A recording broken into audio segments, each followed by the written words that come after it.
How did a private video I tried to hide end up on a wedding screen in front of both families? Why did my husband stand there calmly while I called it fake and told everyone he ruined me? What happens when I keep doubling down online until he answers with law, not noise? Before we dive deeper into the story, I have one small request. Please subscribe, drop a like, comment, and hit that hype button to boost this channel so more people can discover these incredible stories. My name is Ligeia Venn. I am 32 and I work at the front desk of a co-working space. I like eyes on me. I say attention means I am alive. My husband, Aaron, is a math teacher. He likes quiet rules and clean lines. I say that makes him cold. He says it makes life simple. We never agreed on the volume of love. At our wedding, he played a video on the screen. The room went still. In the clip, a man's hand slid under my skirt at a club. The man was his best friend, Evan. I said the video was fake. I said it was a prank. I said Aaron wanted to shame me because he was jealous. People stared at my dress, not my face. My mother said I was the victim. His mother said truth matters. I said truth is complicated. I told Aaron we should talk later. He said we could talk when the room was calm. I said he ruined our night. He said I had done that before he pressed play. I went to the bathroom and posted a story that said I was framed. Hearts poured in. I told myself I was winning. The apartment smelled like flowers and spilled champagne. I set my phone on the counter and watched the wedding video again. The screen showed the club lights, my skirt, and Evan's hands. I told myself the angle was tricky and the clip was edited. I told myself a wedding was not a court. I opened my stories and typed that the video was fake and part of a cruel prank. I added a filter to my face in a bathroom mirror from last night and said I was fine. Likes came fast. Hearts stacked like candy. I said to myself that numbers meant truth. Aaron stood by the sink and placed 2 mugs far apart. He said the night had been rough. I said he had made it rough. He said we needed quiet. I said quiet was guilt. He did not answer. He opened a slim folder labeled bank and placed it beside another labeled home. He kept his movements small, like he was folding air. I called it theater. He said it was order. I said his order cut me. He did not fight, he only looked tired. My mother called and said I was the victim. She said the video should not have played in front of family. I said yes, and that Aaron had planned to humiliate me. She said I needed to fight back online and control the story. I said I already had. His mother texted a single line that truth matters, even when people hate it. I rolled my eyes and told myself she would always take his side. I sent Danny a voice note that I would not let a jealous husband and a flirty friend ruin my life. She sent back that the video looked bad, but that editing can do anything. I told her to post support. She said she would add a heart. Aaron moved to the hallway table. He placed a thin binder labeled Utilities next to a smaller one labeled Bank. I laughed and said he was staging props. He said bills need homes. I said the only home we needed was love. He said love without truth is noise. I said he should say sorry for pressing play. He said we would talk later when our voices were not burning. I said this was classic control, and he should admit he wanted to hurt me. He said I had hurt him first, long before the video hit the screen. He kept his tone soft, which made my head buzz. I opened the video frame by frame and told him the timestamp jumped. I said the shadows did not match. He said that I did not need to explain it to him. I said then he knew it was fake. He said he knew what he had seen. I said he wanted to break me because he could not handle my shine. He looked at the window and said he would make breakfast for himself at work. I said breakfast was a poor excuse to run. He said he was not running. He was stepping aside. I felt the word stepping like a shove. Evan texted that we should align our story and call it to joke gone wrong. He said the angle made it look worse. I typed back that I would say prank and deepfake both. He said to pick one. I said I would handle it. He sent a thumbs up and asked if Aaron had said anything to him yet. I said no, and that Aaron never confronted the real problem. He wrote that he would keep distance until the noise cooled. I stared at that line and tasted metal. I told myself Evan was smart to lay low. I told myself I was smart to stay loud.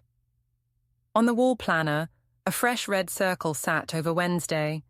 I had not drawn it. I checked the handwriting and saw Aaron's careful loops. Next to it in pencil was a small note that looked like shop, but the P had a neat tail. He liked neat tails. I felt watched by the circle. I told myself it was groceries. I told myself it was nothing. I tried to pull Aaron into a hug. He stepped back without harshness. He said he did not want to be touched when the room was still hot. I said my body was not a fire hazard.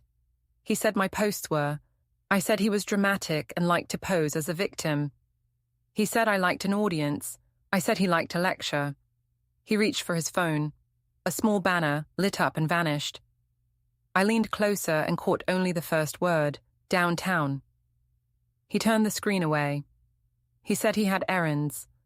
I said he should share his calendar like a real partner. He said the calendar had always been shared.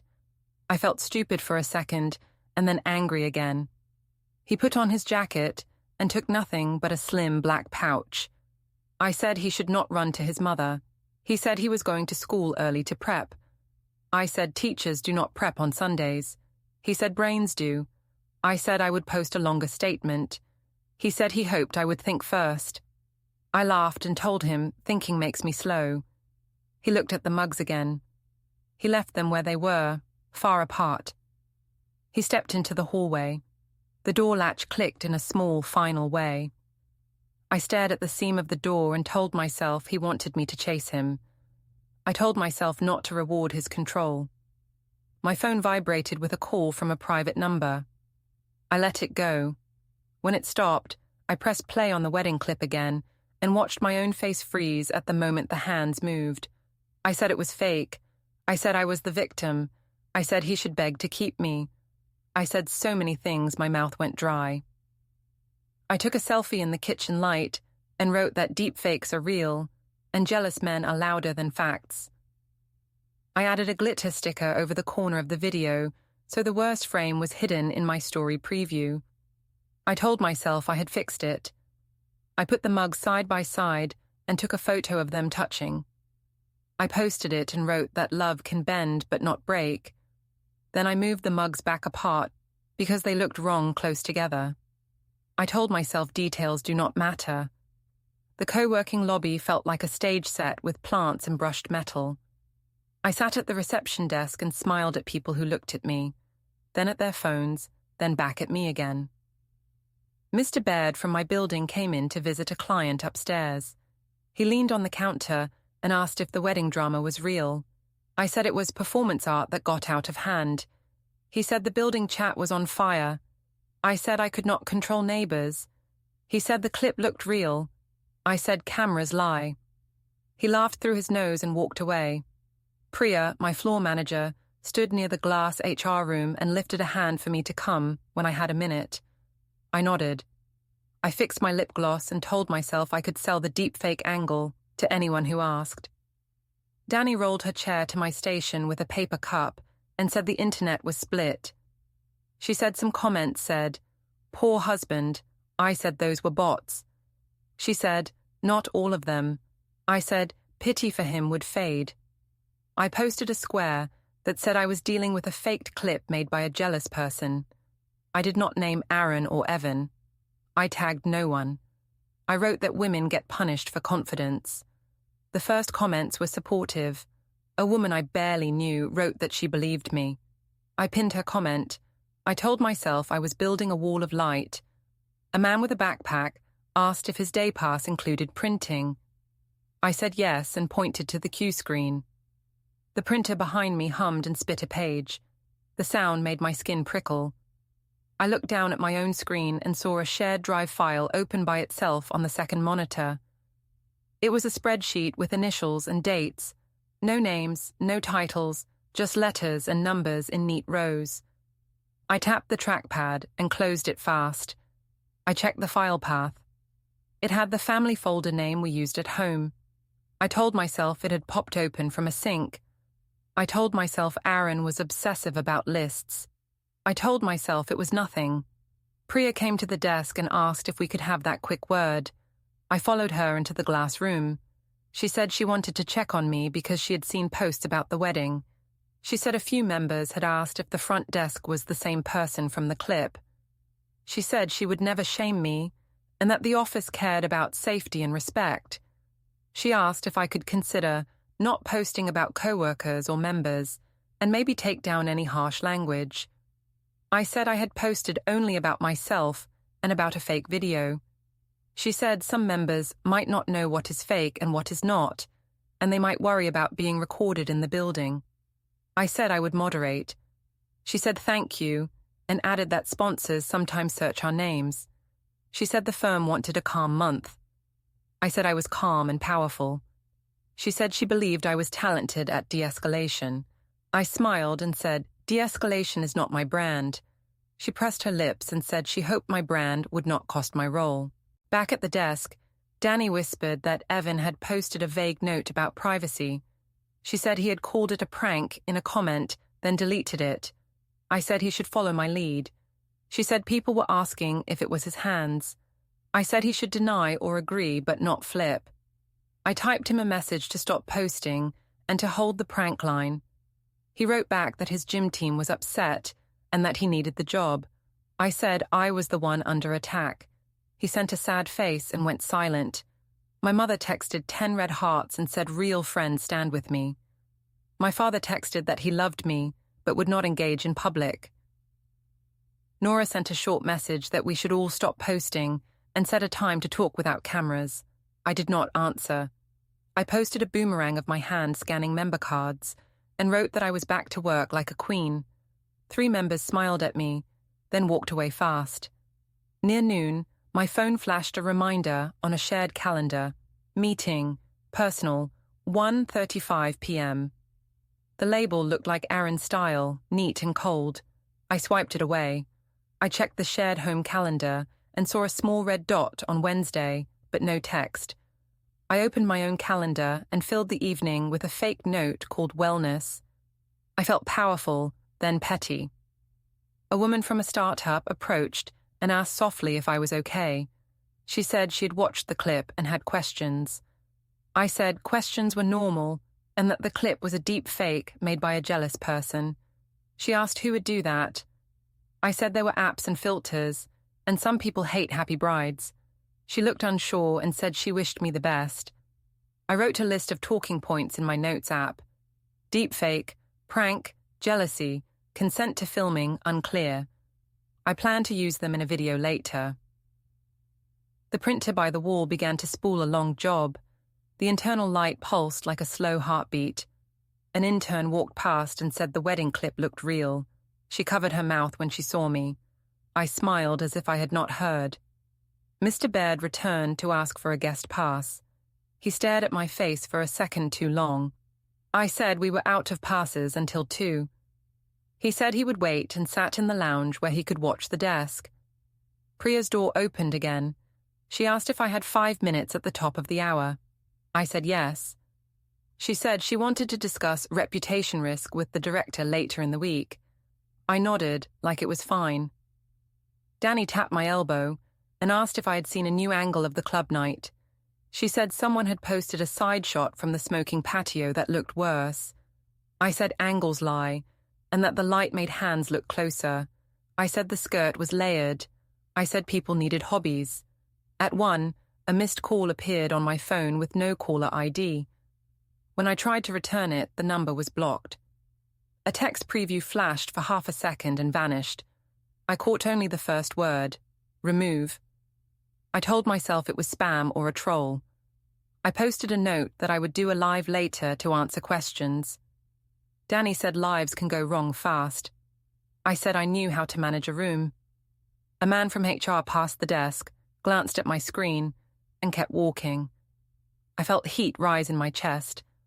I told myself I was strong and that only weak people apologized. I told myself Aaron had forced my hand by pressing play at the wedding.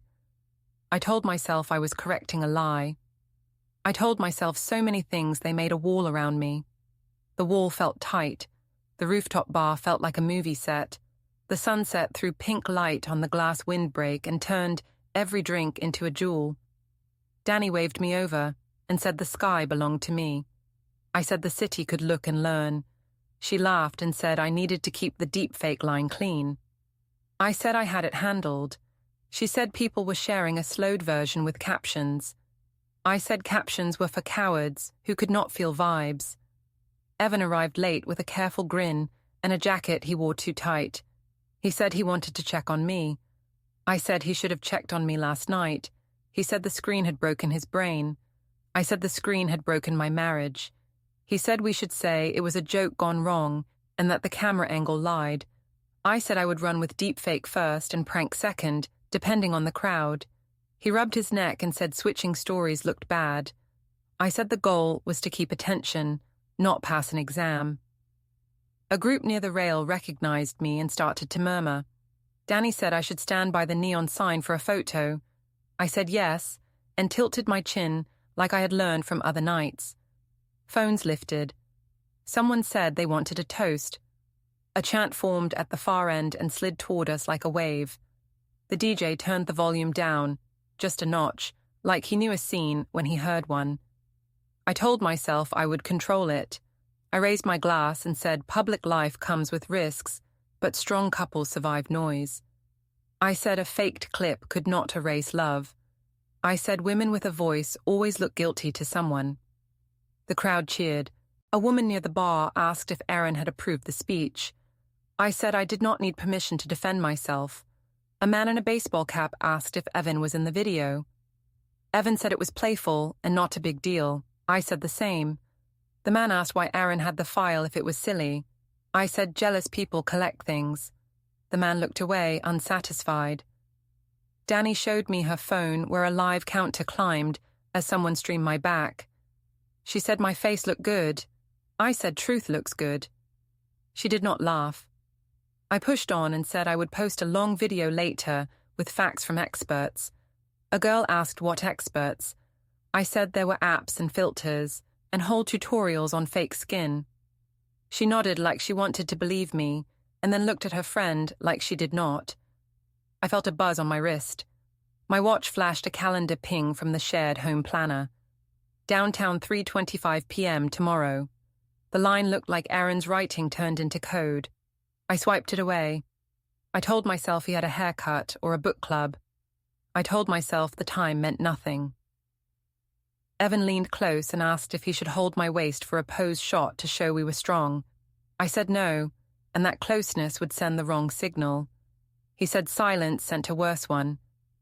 I said he should follow my lead. He stepped back with empty hands.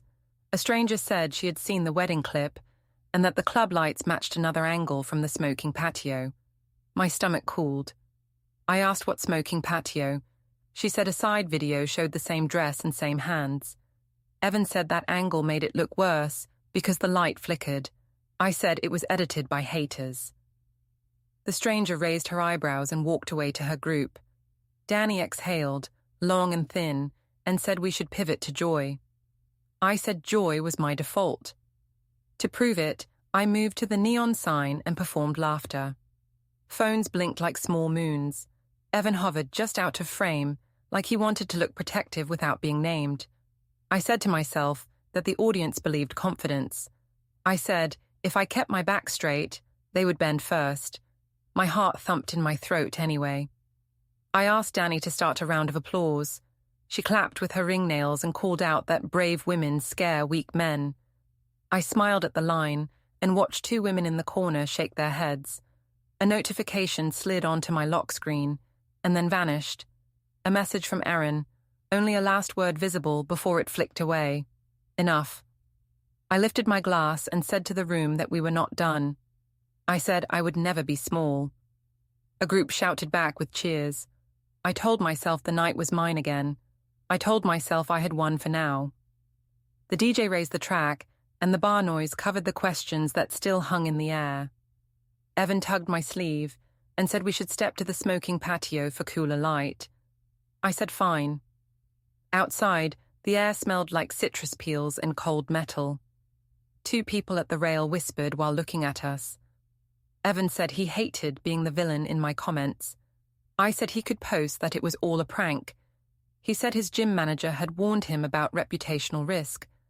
I said I had risk too. He said my husband was the one with a file.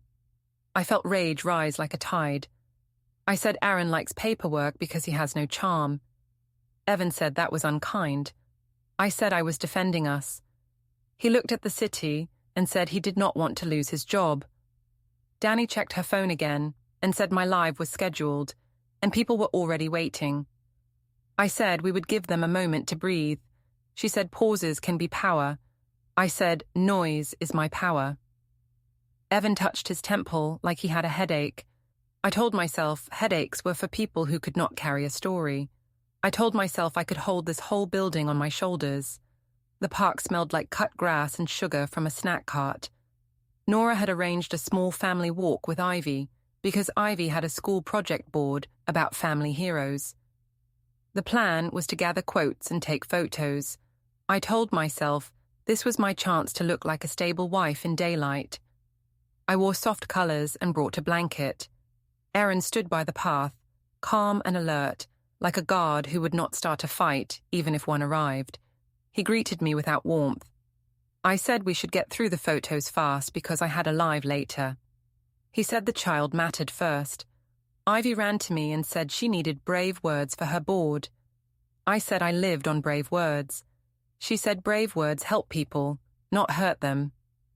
The line stung. I laughed lightly and said she was wise for 9.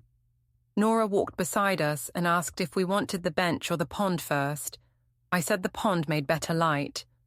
Aaron nodded and guided Ivy toward the water. We posed in small groups at the pond edge. Gabe adjusted the picnic bag straps and watched me like I was a hot stove. Marta texted hearts and asked for pictures. She said she would post them to drown the wedding story. I said yes and told her to choose the kindest angles. Leo arrived late and shook Aaron's hand. He hugged me quickly and said we should all speak less online. I said he was neutral to a fault. He said neutrality keeps families from breaking. The photographer Nora had called was a young woman with a clipboard and gentle hands. She said we would start with walking shots and then do seated portraits. I said I would stand on Ivy's good side. Aaron stayed silent and kept his eyes on Ivy. During the first shots, Ivy asked if heroes always tell the truth. I said heroes defend themselves first. Nora met my eyes and said heroes tell enough truth to protect everyone. I said everyone cannot always be protected. Nora said that was why adults use care. The camera shutter clicked like a small metronome next to our disagreement. Inside the restaurant afterward, the long table smelled like garlic and lemon. The server slid menus under elbows while our families arranged themselves into a peace treaty of chairs. Marta spoke first and said the screen at the wedding was a cruel act. She said Aaron had to admit that he went too far. Aaron thanked the server for water and did not respond. Gabe said the dinner should stay gentle. Nora said we could speak honestly without shouting. I said I had been honest since the beginning and that the clip was a prank or a deep fake. Ivy asked what deep fake meant. I said it was a bad trick. She asked who did the trick. I said jealous people. The table noise dimmed as if the room itself listened. Ivy looked down at her worksheet and then up at me. She asked if the hands in the video were a trick too, or if they were real hands. The sentence hung over the plates like steam. My throat closed. Marta reached for my wrist. Nora looked at Aaron with tired eyes. Aaron told Ivy that hard talks would happen later and that today was about food. Ivy said hard talks are for heroes. Gabe asked for more bread to break the pressure. Aaron's phone buzzed on the table. A small alarm showed paper drop 7:55 a.m. for tomorrow. He tapped it away without comment. I pretended not to see it. My chest squeezed. I told myself it was a note to recycle. The server returned with a tray and asked if we were ready to order. I ordered fast, like sprinting across hot sand. Aaron asked for something simple. He thanked the server again. His calm irritated me more than if he had shouted. During the meal, Evan texted that his gym had asked for a meeting about conduct optics. He said I should stop tagging him. I typed that I had not tagged him once and that he should support me by saying prank, not panic. He wrote that he needed income and could not be a scandal. I said I was the one losing reputation. He sent no reply. My mother asked to add a filter to a picture where my smile had slipped. I said yes. Leo put his phone face down and asked if we could talk about work and books instead of clips. I said the clip had turned into my work. At the end of the table, Mr. Baird, of all people, walked past the front window on the sidewalk. He spotted us, paused, and typed on his phone with wide eyes.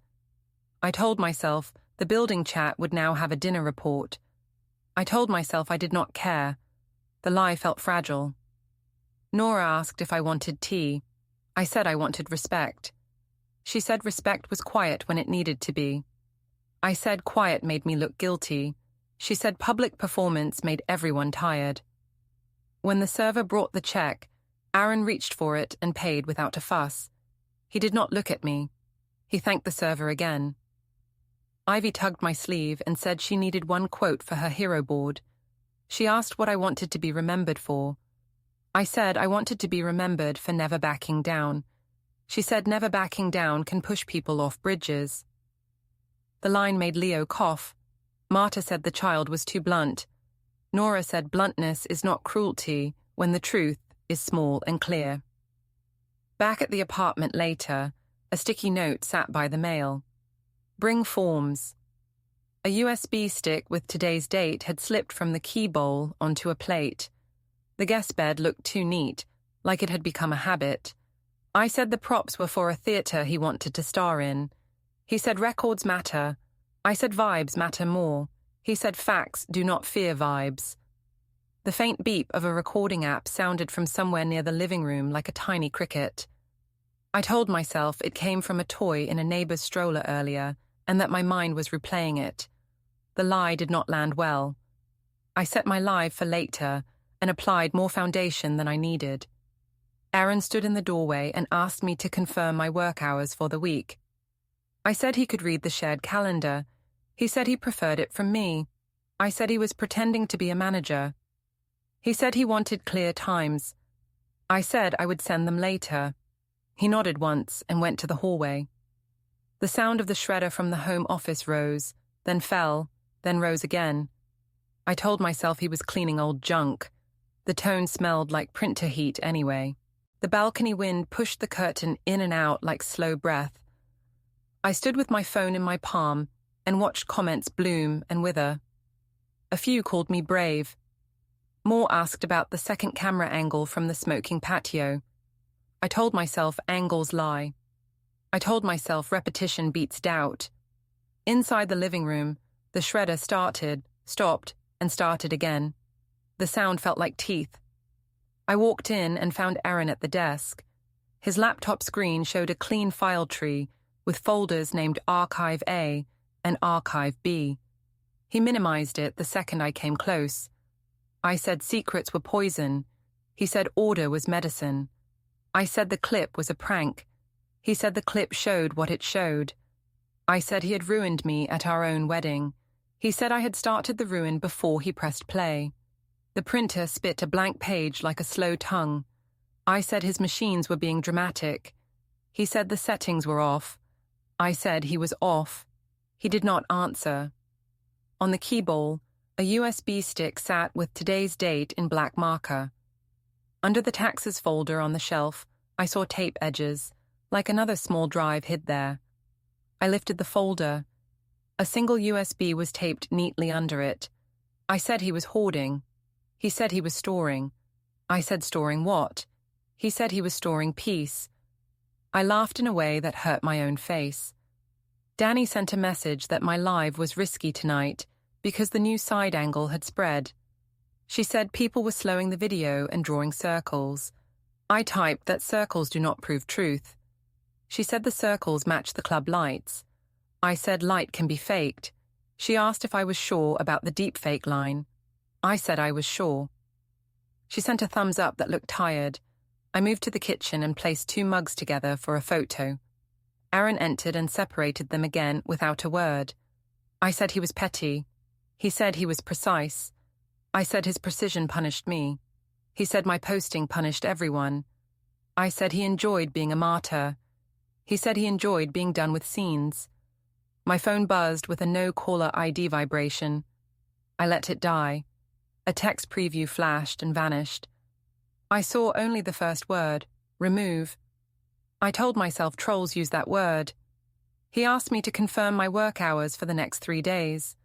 I said the shared calendar showed them. He said he wanted them from me, not a grid. I said he talked like a manager. He said he needed clarity and distance. I asked if that meant a trial separation. He said he would handle it properly. The word properly rang like metal. I said he could not speak to me in codes. He said I could send the times by midnight. I said I would do it after my live. He asked if the live would add more harm. I said the live would add truth. He said the truth already existed without my voice. I said my voice was the point. He watched the wall clock like it had more meaning than me. In the parking garage, the air tasted like dust and oil. We met by the car because he had said the brakes felt wrong. He opened the trunk and pulled out a toolkit. I said the car could wait. The marriage could not. He said the car was simpler. I said he could at least deny he wanted to hurt me in front of his family. He said he would not stage anything anymore. I said I was drowning and he was standing on the shore. He said he would not jump into a storm when there was a bridge in sight. I said, bridges are for people who fear the water. He said bridges are for people who value arrival. I leaned against the cool metal and asked if he had told Evan anything. He said Evan knew enough. I said Evan needed to post the prank line again. He said Evan should think about his life beyond me. I said beyond me sounded ungrateful. He said beyond me sounded healthy. His words landed with no heat. I hated the calm. It blocked my hooks. A car door slammed on the next level. The echo came back like a slow clap. He closed the trunk and said we were almost done with scenes. I asked what that meant. He said it meant tomorrow would be clear. I said clear like clean. He said clean like clean. At the supermarket checkout, Mr. Baird stood ahead of me with a basket of soup and batteries. He turned and looked at my face as if it were a headline. He said the building chat said the clip matched the club's cameras. I said the building chat was a pile of lies. He said the building loved drama. I said they loved to see women fall. He shrugged and asked if the wedding cake had tasted good before the video. I said the cake was fine. He said shame because the memory had been replaced. He pushed his items onto the belt. The cashier watched us like a TV show and scanned slowly. My phone buzzed again. Danny wrote that my mother had posted a long defense and tagged half the city. She said the comments were turning. I typed my mother should keep going. Danny wrote she had deleted it because people were pulling old photos. I typed that people were cruel. Danny wrote that people were tired. I looked at the magazine rack and saw a cover about lies and truth. I told myself my truth was the louder one. I told myself volume could beat proof. Back home, the guest bed looked slept in again in the careful way that left no wrinkles. I said he was being theatrical about distance. He said distance kept the night calm. I walked to the office and saw a message thread titled "Follow-up" open on his phone. He turned the screen so I could not read more. I said he was hiding. He said he was documenting.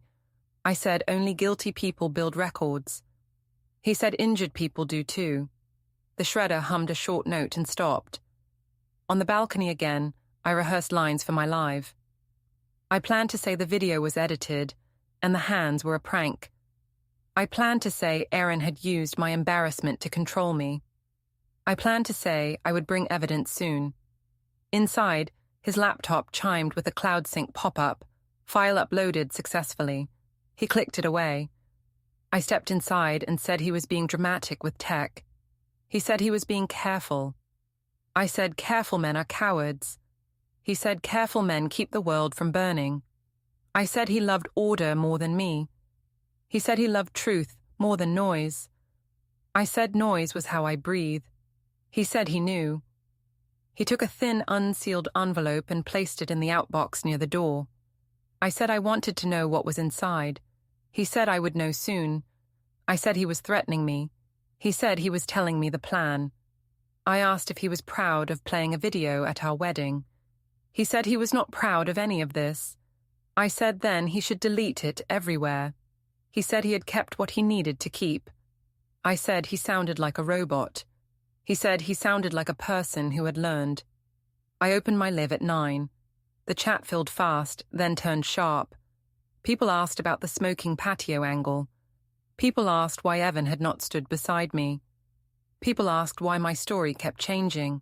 I said deepfakes evolve. I said pranks go wrong. I said jealous men like Showtime. I watched the heart counter fall like dust. I ended the stream early and posted a note about harassment. I told myself the night was tired, not lost. He came to the doorway and asked if I had saved the live. I said I had. He said thank you. The word thank you landed like a stamp on a quiet letter. He said he would handle this properly. I asked if he meant a lawyer. He said he meant a process. I said process is cold. He said heat had not helped. The office tower lobby smelled like stone cleaner and coffee. Noon light fell in bright squares across the floor. I wore a fitted coat and a calm face. I told myself I would make a soft speech and turn the story back. I told the guard I was meeting my husband, and he said my husband would be down in a minute. I stood by a planter and practiced a line about love and forgiveness. The elevator bell rang. Aaron stepped out in a simple jacket, hands easy at his sides. He looked rested. I lifted my hand and said we should talk in private. He said the lobby was fine. A man sitting near the security desk stood and said my full name. He asked me to confirm my identity. I said yes. He held a packet with a blue tab and said I was being served. My mouth opened and closed. I heard words through a tunnel. Civil complaint, defamation and privacy, specific posts, takedown demand, URLs listed. He said he needed a signature for receipt. I said this was wrong. He said it was lawful notice. I said Aaron was ambushing me. Aaron said I was receiving the details now, as I had asked for. I said he could have told me at home. He said home had not worked. People in line for coffee turned their heads, then pretended not to. A woman near the revolving door lowered her phone, like she wanted to be decent and nosy at the same time. I said the video was fake and the posts were my defense.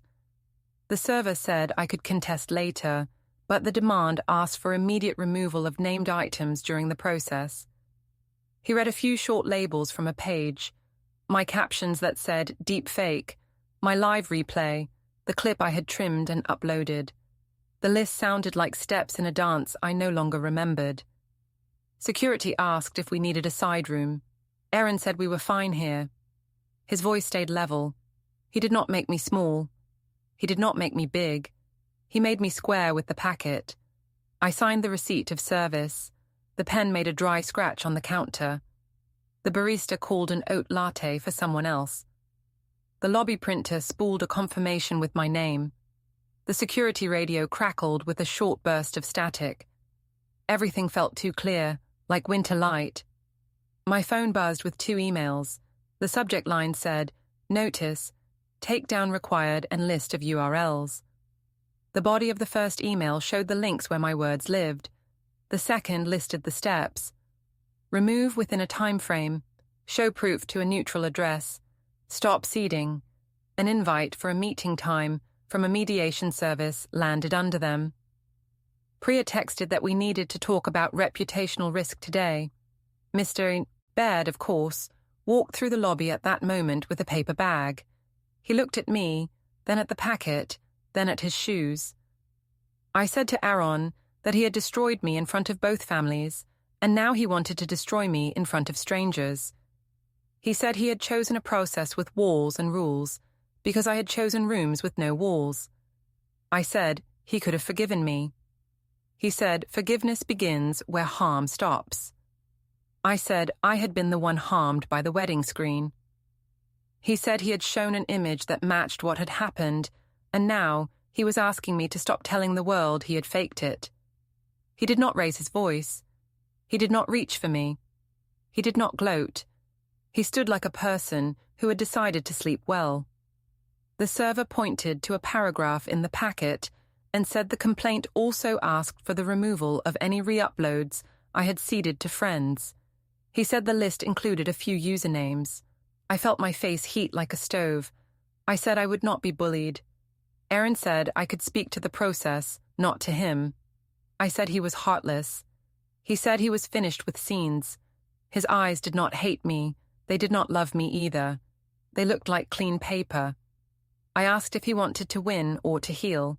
He said winning and healing do not happen in the same sentence when the sentence is a lie. I said I had done what I had to do to survive a public wound. He said I had made the wound public. The barista pulled another shot. Steam hissed like a small dragon. A guard stepped to one side so a delivery cart could pass. A man in a suit pretended to text while reading us. The lobby held us, the way a frame holds a picture. I lifted my hand, as if to touch Aaron's sleeve, and then I put it down. I said we could go home and talk. He said I could email now. I said I would not sign anything else. He said I had already signed enough for today. He gave one small nod to the guard, like a thank you to the room for not becoming a theatre. He turned toward the revolving door. I called after him that the clip had been a prank. He did not turn. He stepped into the glass circle and pushed with one palm. The door rotated. The streetlight cut across his shoulder and then his back. The printer by the security desk gave one last whir and pushed the confirmation page into its tray. My phone pinged again with the meeting invite. I stood under the bright ceiling and held the packet like it might change weight if I wished hard enough. Don't forget to hit like, subscribe, and turn on the bell so you don't miss the next story. Write in the comments from which city you are watching.